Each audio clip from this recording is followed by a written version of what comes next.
안녕하세요. 동포세계 김용필입니다. 네, 오늘은 2월 27일 일요일입니다. 우리와 이 지구 반대쪽이라고 할 수 있죠. 이 우크라이나. 네, 이 러시아로부터 이 공격을 받은 지 지금 4일째가 되어 가고 있습니다. 오늘은 이 우크라이나 사태 제 세 번째 시간으로요. 이 한반도와 이 한국에 미치는 영향에 대해서 좀 알아볼까 합니다.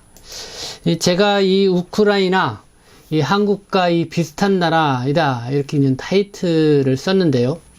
어떤 분은 어째서 이 우크라이나가 이 한국하고 비슷한 나라이냐, 이 한국하고 그러니까 다른 점이 너무나 많다, 뭐 이런 얘기겠죠. 이렇게 이제 반문을 하시는 분이 있는데요. 제가 이 비슷하다고 느끼는 이유, 네, 이 강대국인 이 러시아와 이 인접해 있고, 그리고 러시아와 이 서방 국가들 이 사이에 껴있는 이런 국가라는 것이죠. 그래서 좀 비슷한 그런 부분이 있지 않냐 이렇게 생각이 들었는데, 사실 이것저것 이렇게 따져보게 되면은 이 한국과 이 다른 점이 많죠. 이 한국은 일단 남북이 분단되어 있는 그런 상태입니다. 그래서 아주 군사적으로 늘 이 긴장되어 있는 그런 상황에 있다는 것이고, 그리고 북한은 지금 핵 개발, 핵 미사일, 시험 발사, 오늘도 이렇게 발사체를 또 발사를 했다, 이런 속보가 있었는데요. 그런 중이고, 이 남한 한국은요, 미군이 한 28,000여 명 정도 이렇게 주둔해 있습니다. 그리고 또 경제 규모도 보면은 우크라이나보다 한국이 8배 더 큽니다. 그래서 이런 측면에 볼 때는 우크라이나하고 많은 이 다른 점을 갖고 있죠. 그러나 분명 이 우크라이나 사태, 이 한국에 많은 또 이 시사점을 준다는 것입니다. 한국인들이 그런 부분에서 좀 공통점을 갖고 이번에 이 우크라이나 사태를 이렇게 좀 지켜보고 있다는 것인데요. 그래서 오늘은 그 이야기를 좀 해드리고자 합니다. 일단 이 러시아의 우크라이나 침공, 한국인 입장에서 볼 때 결코 남의 일이 아니다라는 이런 생각을 갖게 된다는 것인데요. 이 한국경제신문 이 부편집국장 이건호 칼럼을 보면은요, 이 우크라이나와 한국 이 닮은 꼴 위기라고 하는 그런 기사를 지난 2월 7일경에 이렇게 게재를 한 게 있습니다. 그래서 그 내용을 보고 좀 이번에 우크라이나 사태가 발발하기 직전에, 러시아의 침공이 있기 직전에 쓰여진 이 칼럼이기는 하지만은 그래도 이 한국 사회에 던져주는 이 시사점이 있지 않나 해서 여러분들에게 소개를 해드리고자 합니다. 이건우 칼럼은요, 이 우크라이나하고 이 한국이 이 닮은 꼴 위기를 갖고 있다 이렇게 표현을 했는데요. 이 정치권이 무능하고 부패해서 이 경제 개혁이 자초된 이 우크라이나의 모습, 그 다음에 정권에 따라서 러시아에 친했다가 또 서방에 친했다가 이 외교상으로 볼 때 이 줄타기 외교를 하고 있는 그런 모습, 또 지정학적인 위치, 그런 거를 좀 극복하려 어떤 전략이 있는 절실한데 어쨌든 그런 부분이 좀 부재했던 이런 모습, 이런 것들이 현재 이 우크라이나가 갖고 있는 모습이라는 것이죠. 이 우크라이나의 사태, 네, 어떤 점에서 한국에 시사점을 주고 있는지 크게 이 세 가지로 이건호 칼럼은 지적해서 말했습니다. 그래서 그 내용을 한번 보도록 하겠습니다. 첫째, 이 정치 권력의 부패와 무능이 국가를 얼마나 위태롭게 하는지 잘 보여준다. 기성 정치권에 신물이 난 우크라이나 국민은 2019년 4월 이 정치 경력이 전혀 없는 블라디미르 젤렌스키에 표를 던졌다. 이 TV 시트콤에 나와서 부정부패에 대항하는 대통령을 연기했던 이 코미디언 겸 배우가 진짜 대통령이 됐지만은 드라마와 현실은 달랐다. 네, 이렇게 지적을 했고요. 둘째, 경제를 살리는 게 무엇보다 중요하다는 사실이다. 이 우크라이나 인구는 4,300만여 명, 국토 면적은 남한의 약 6배이지만은 1인당 국민소득은 3,700달러, 한국의 8분의 1 수준에 못 미친다. 이 우크라이나는 한때 항공우주, 이 정보기술, IT 이쪽의 경쟁력이 아주 뛰어난 나라였다. 이 삼성전자, 갤럭시폰 초기 모델과 또 소프트웨어 작업이 이 우크라이나 수도죠. 이 키예프에서 삼성센터에서 진행되기도 했다. 하지만은 러시아에 대한 이 과도한 에너지 의존과 산업 구조 개혁 실패로 국제통화기금 IMF의 구제 금융을 여러 번 받아야 했다. 네, 이 우크라이나의 경제 상황을 이렇게 얘기를 했습니다. 세 번째, 이 지정학적 리스크, 그 위험을 안고 있는 국가엔 미래를 내다보는 외교 전략이 기묘하다는 점. 이 우크라이나는 이 정권이 바뀔 때마다 이 극과 이 극을 오가는 외교 정책으로 국제사회의 신뢰를 잃었다. 2004년 오렌지 혁명으로 집권한 유셴코 정권은 안보는 서방 측에, 경제는 러시아에 의존하는 줄타기 외교를 했다. 안미 경중 전략을 고수하고 있는 한국이 고민해야 할 대목이다. 안미 경중, 그러니까 안보는 미국, 경제는 이 중국, 이 전략을 지금 한국은 외교 전략으로 이렇게 쓰고 있죠. 그래서 이런 부분에 있어서 고민을 해야 할 대목이다. 이렇게 이 칼럼에서는 지적하고 있습니다.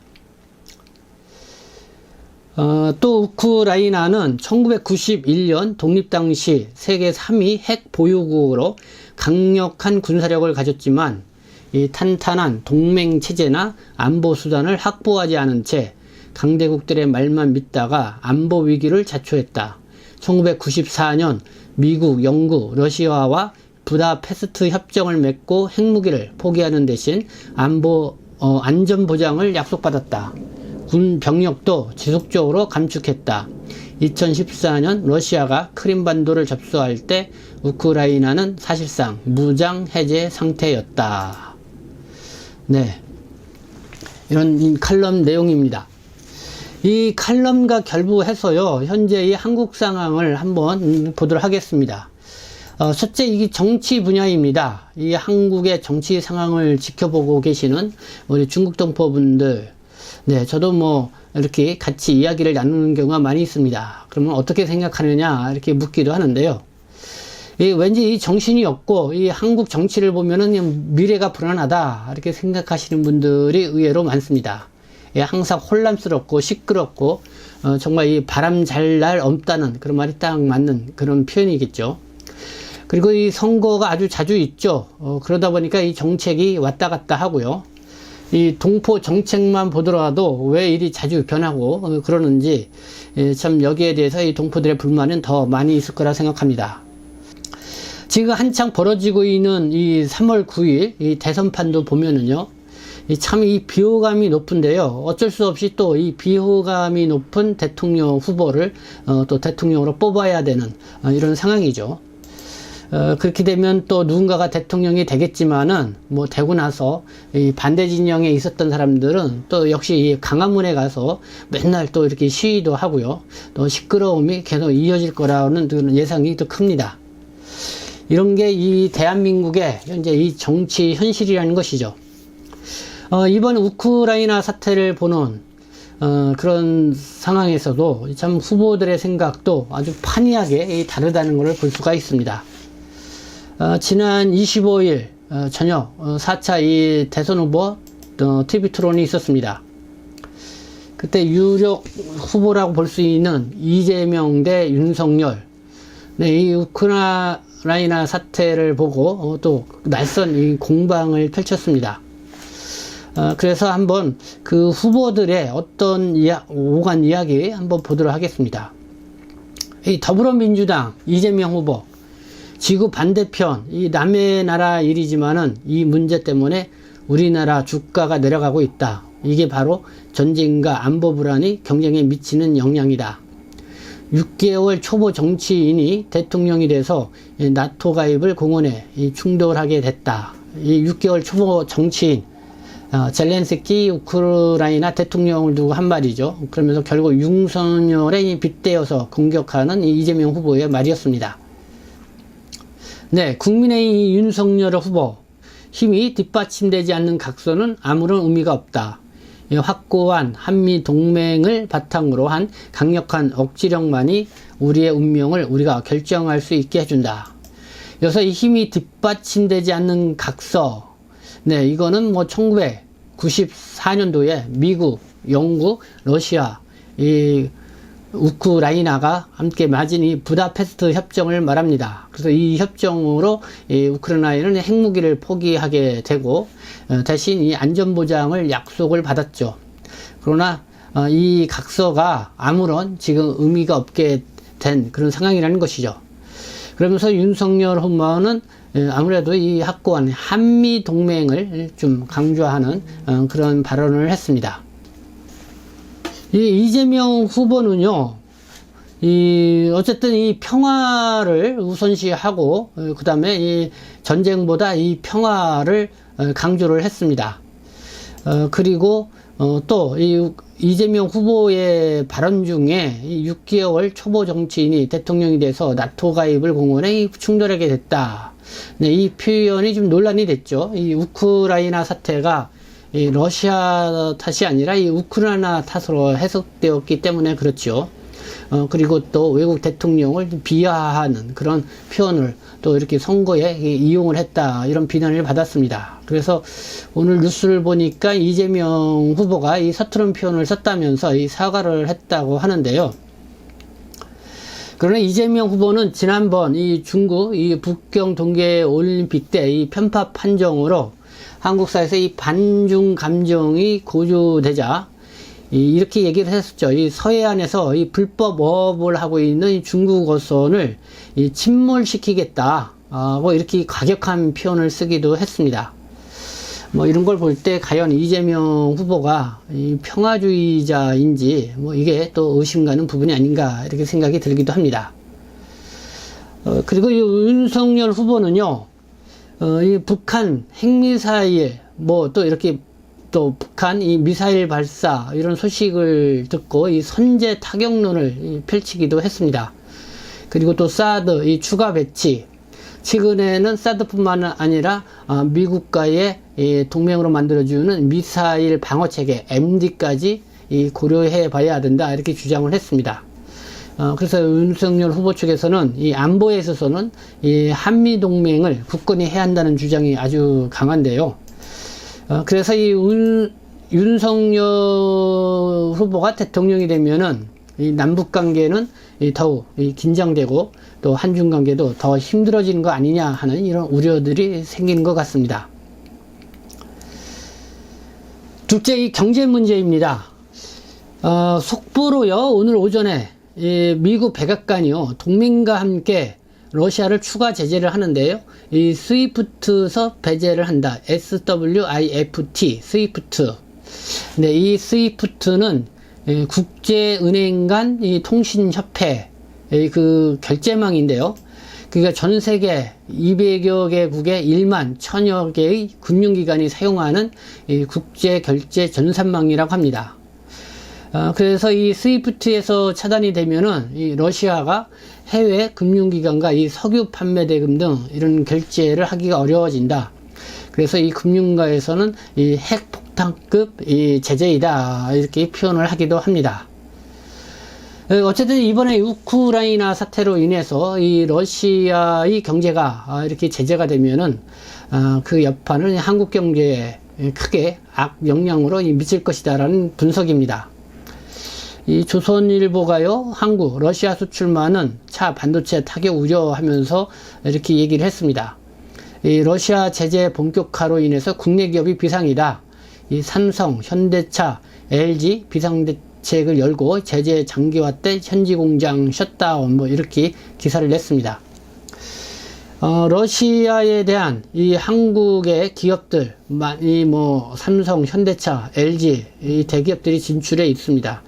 그래서 수출에 있어서 자동차는 약 3조 원, 또 자동차 부품은 약 1조 8천억 원, 이 42%로 러시아 수출에서 1, 2위권을 기록을 하고 있다는 것이고요. 삼성전자도 이 러시아 이 스마트폰 이 시장 점유율이 30%로 1위다, 이렇게 보도하고 있습니다. 그래서 이 국민일보는요, 이 러시아 우크라이나 이 전쟁이 불러온 이 경제 냉전에 대비해라고 이렇게 사설로 입장을 표명을 했는데요. 그래서 그 내용 중에 일부를 한번 보도록 하겠습니다. 상황이 더 나빠지면은 러시아의 공장을 가동 중인 삼성전자, LG전자, 현대자동차를 비롯해 러시아에 진출한 기업들은 철수를 고민해야 할지도 모른다. 기업만 문제가 아니다. 원유, 천연가스, 밀 등 국제 원자재 가격도 크게 올라 인플레이션 걱정은 더 커졌다.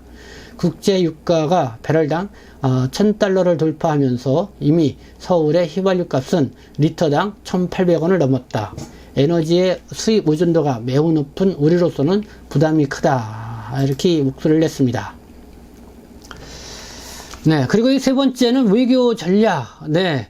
이 미국, 중국과의 관계, 또 이 한반도에 미칠 영향, 네, 이런 부분인데요.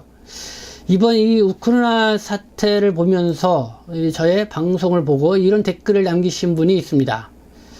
이 우크라이나가 이 핵을 포기하지 않았더라면은 러시아가 먼저 도발을 저질렀을까? 이 북한도 이번 전쟁으로 더더욱 핵을 포기하지 않겠구나. 뭐 이렇게 댓글을 다신 분이 있었습니다. 네, 오늘 아침 뉴스를 보니까요, 북한이 동해상으로 이 발사체를 발사했다고 합니다. 그래서 북한이 약 한 달여 만에 무력 시위를 제기를 했는데, 올해 들어서만 8번째 이렇게 무력 시위를 했다는 것입니다. 네, 뭐, 우크라이나 사태가 지금 이 전쟁이 한참 벌어지고 있고, 국내에서는 또 대선 전국인데요. 이 북한이 계속 이렇게 미사일 등 이 발사체를 발사하고 있습니다. 그래서 뭐 어떤 의도에 의해서 그런 것인지 그거에 대해서는 또 계속해서 한국 언론들의 분석들이 나오겠죠. 분명히 북한은 핵을 포기하지 않으려고 할 거라고 생각이 듭니다. 그리고 한국도 이 주한미군의 필요성이 점점 더 절실하게 느껴질 것이다. 이번 우크라이나 이 사태로 인해서요. 그것은 결국 미국과의 안보 동맹을 더 강화해야 한다는 그런 뜻이겠죠.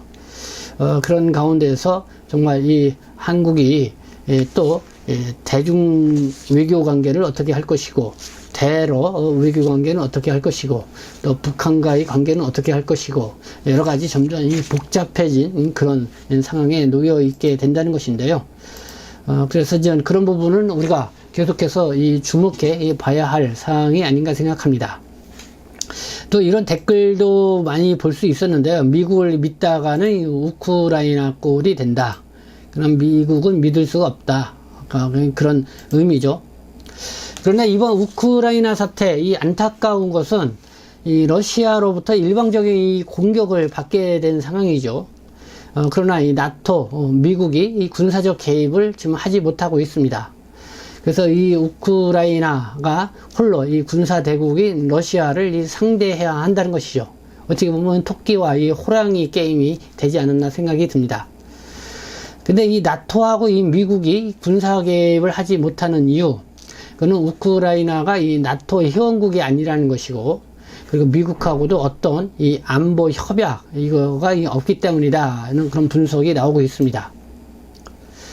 네, 오늘은 이 우크라이나 사태, 네, 우크라이나 한국, 이 닮은 꼴 위기라고 하는데요. 이 한국에 주는 이 시사점이 무엇인지를 좀 중점으로 해서 여러분들에게 말씀을 드렸습니다.